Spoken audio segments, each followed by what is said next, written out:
Hello everyone. Thank you for organizing and thank all the previous speakers for very interesting ideas that were so far. I've been working since I graduated in 2012 in Haiti for several humanitarian organizations. Architecture for Humanity, very much focused on architecture. UN Habitat, more focused on policy, and also Core Day. But I would like to talk about something that was not part of any of those organizations, but rather more a process that happened in parallel to the efforts of the humanitarian actors. That is this massive scale auto recovery in Haiti, and that's the case of Canaan. And it was rather unexpected, hence the title. I would like to give away the clue of my presentation. That would be that I would like to make a plea for understanding before doing, something I've heard today before too, but also a plea for working on scale and working on equity, because I think a lot of projects get stuck in a rather small scale, unfortunately.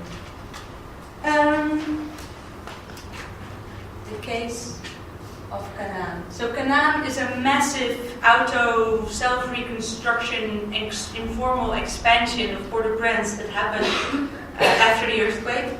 I know you guys like maps, so I made a map. It's the city center is where it says Port-au-Prince, and the area in red is Canaan. And this is what it looks like. This is what it looked like a month ago in November of 2014. First of all, the response to disasters can have a huge impact on the context in which a disaster happens, if only because of the amount of money that flows into a country after a disaster. After the Haiti earthquake, 3 billion was pledged, only 1 billion was actually received, but that 1 billion was 17% of Haiti's GDP for that year. And then the shelter-related money is quite a large percentage of that money flowing in. The camp coordination and camp management and shelter clusters together, that Vera explained so nicely in that presentation, took up 18% of the total funds flowing in. And everyone realizes that those funds are going to have a big impact on the context. They can have either a positive impact by strengthening urban management structures, by increasing access to land, by ameliorating building practices, and that is very much reflected in the language that all the humanitarian actors use. Resilient urbanism, building back better, those are very common terms, but of course they can also have, in theory, a negative impact on the urban context by steering urban development towards areas where we don't want it, or by negatively influencing pricing or housing prices in the housing market. So you need to be very careful on how you spend those huge amounts of money. And that's why I want to consider Canaan. Of course, just to refresh your memory, Haiti had an earthquake in 2010. About 70,000 people were killed. The initial numbers were much higher, but it's been downsized quite a bit. And about 85,000 buildings were completely destroyed. 5 years ago, the area of Canaan looked like this. Literally, no one lived here. This is January 2010. And then this is what it looked like in August of this year. So it's quite a dramatic change, and I think it's good to note that this whole development outside, the camp did receive some funding, but everything outside of it didn't receive a penny from international agencies or the Haitian government, actually. And people have been, in my opinion, this is not a bad thing, but Canaan has had lots of negative press. An Oxfam representative said, Canaan is a slum in the making, and a violent slum developing around the road that leads to a tourist area is not going to work. And then a very prominent Haitian urban planner said, when I see Canaan, I see the exact replica of Cité Soleil, a very notorious slum. a politics of neglect and even a growing cancer. But in fact, people without any support have managed reasonably well. There's 80 schools in the area. They mostly look a bit like this. There's churches who look like that, also about 80. And there are markets and other amenities. Nevertheless, of course, there are some technical concerns, mostly about the quality of the housing. We assume that it is as bad as what was built in Haiti before, access to services and stuff like that. The big surprise here is that nobody in Haiti after the earthquake planned for this. This was a complete plan for Canaan, it is not for South side. It was completely unexpected, and I think everyone would have liked to predicted it so that we could have guided its development or at least provide basic infrastructure. And I'd like to discuss why I think, or we think, Canaan came into being. And I think there's three main causes. First of all, it fit very well within the existing development patterns of Port-au-Prince that were maybe not very well known when the earthquake happened. Second of all, it can be explained if you consider the pre-existing pressure on the housing market of Port-au-Prince. And third of all, also the actions of the international community actually had a big impact and the Haitian government, I must say, on the fact that Canaan came into being. And to start with the latter, the last argument, the role of the international community and the Haitian government.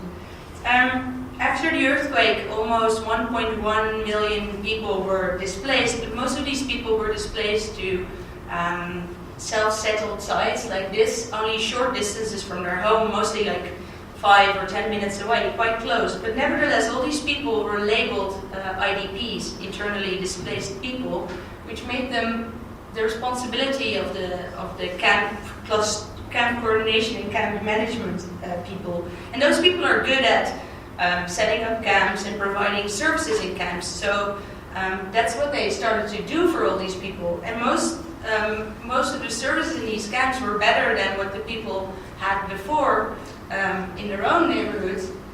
So in fact, the population in camps peaked 7 months after the earthquake because of people moving to camps.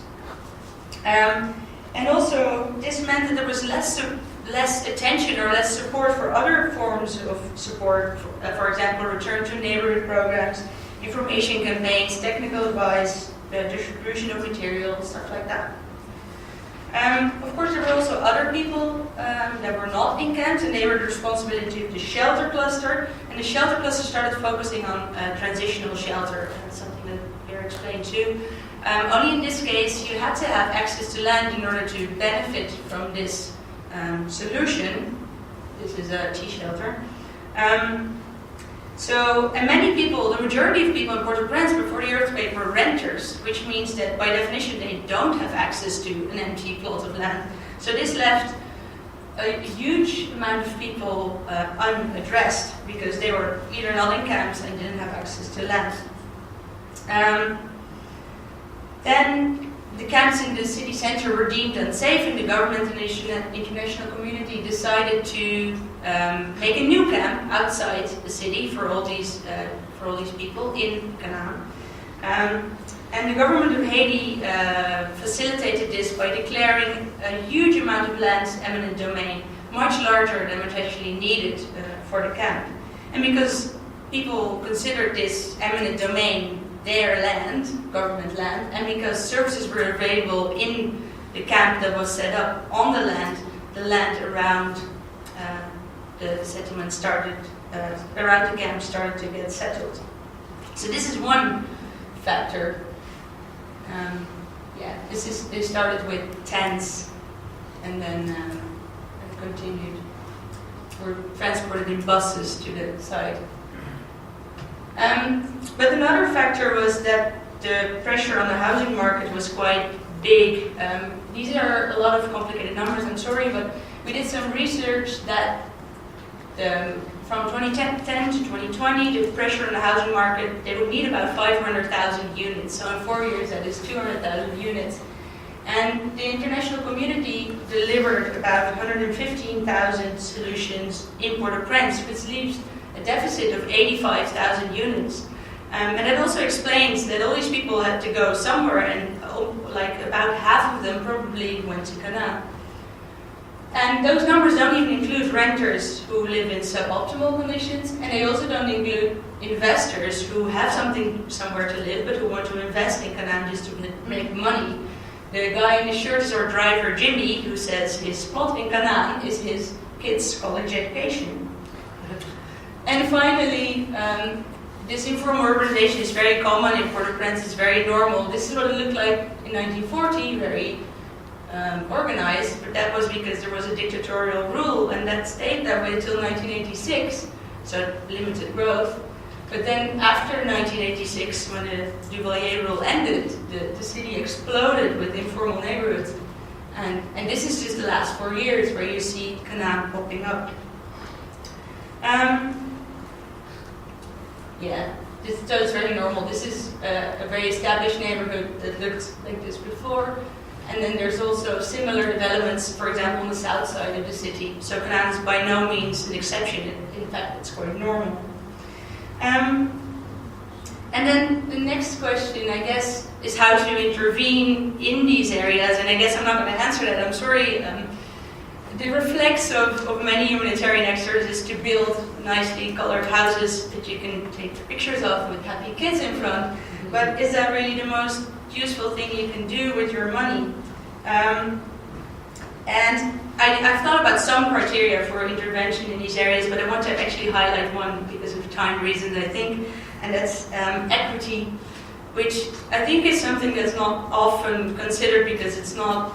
It means you have to compromise. You can't, if you have to spend your money and you want to do it in an equitable way so that everyone affected by the earthquake has a right to the same amount of support, that means you're going to have to compromise on the quality of your support, and that's something that's very hard for us, I'd say. Because you can do this, you can spend $30,000 on a perfect house. This is up to US code, seismic code, so it's fine. It's, or you can spend $4,500 on a transitional shelter, which is also quite good still. Maybe it's a bit small, but it's quite. Or you can spend $200 for an 8-week training per mason. But then there's the question: are these people going to be able to put what they learned into practice? So is that useful? Or you can spend $500 on a roadside advertisement on safer construction. And you reach a lot of people, but does that have an impact? Is someone who sees that, are they going to do their rebar better next time? All I mean to say is that it's not at all an easy decision to make. I guess what I mean to, there's some other, of course, very obvious criteria. I think it should be participatory. It should, ideally, your intervention should have a multiplier effect and address more than just housing. And ideally, it should be. I know this is a funny picture for sustainable, but I think I've noticed the government is a bit unpopular in this room today, but I think they're actually rather crucial, and I think you see this is a meeting, we had loads of meetings with the Haitian government, and I think it's actually so crucial that they take on board whatever, that you together with them come to a conclusion that when you leave, you're still able to run with the program and do it by themselves. So I guess there's two things I'd like you to take away from what I've said, is that the definition of informal neighborhoods as negative of formal neighborhoods makes sense, but it leaves room for a lot of variety in informal neighborhoods, and I think it's very crucial that we understand the drivers in each particular case, as I've tried to do with Canaan. I'm sure it's more complex than what I've explained, but it's an attempt. And also that it's not about design, even though I know we all love to make designs. It's more about bringing together all the relevant actors and coming together to a concerted effort that is more systems than anything else.